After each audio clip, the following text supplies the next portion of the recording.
সপ্তাহে একদিনে ছুটির দিনে সব মুরগিরা আসে আব্দুলের পাল্লারে এনজয় হরার নিগে। এই রাইসা মুরগি পায়ে নখ পালিশ দিতেছে, ইনি এই মুরগিটা ব্যায়াম হইতেছে, ও বডি বিল্ডার হবো। আর এই তিনটা মুরগি চুলে হিট দিতেছে। আব্দুল্লাহ মেয়েগার মতো সাইজে ছলনা হইরে আব্দুল মুরগি আর পাল্লারে ঢুকা দেয়। আব্দুল্লাহ কাপড় চোপড় খুলে পাল্লাটা গাড়ির তুলে নিয়ে চলে যায়। বিমান সারাদিন আকাশে উঠছে, খুব ক্লান্ত হয়ে সন্ধ্যার সময় বাড়ি চলে আসে। বিমানের মাথায় একটা টুপি আসছিল, ওই টুপিটা আল্লাহর উপর থেকে দেয়। আর হাতে দুটো ফ্যান আসছিল, ওই ফ্যান দুটো আল্লাহর হাতে ঝুলো থেকে দেয়। বিমান এসে আর বউ রাইসা ওকে একটা চুমা দেয়।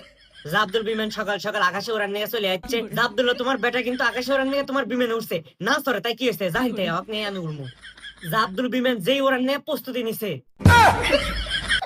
ওর বেটা বিমানের ভিতরে যত তার মুড় আছিল সব কেটে দিছে। বিমান পাগল হয়ে খালি হবে উঠতেছে খালি। বিমানের দুই হাতে চড়ি ফ্যান আছিল, খুলে উড়ে চলে যায়। দুই বডি বিল্ডার মুরগির ভিতরে ফাইটিং খেলা শুরু হবো। দুজনে কি খাজার ভিতর থেকে ছেড়ে দিছে, দেখা যাক কে যেতে।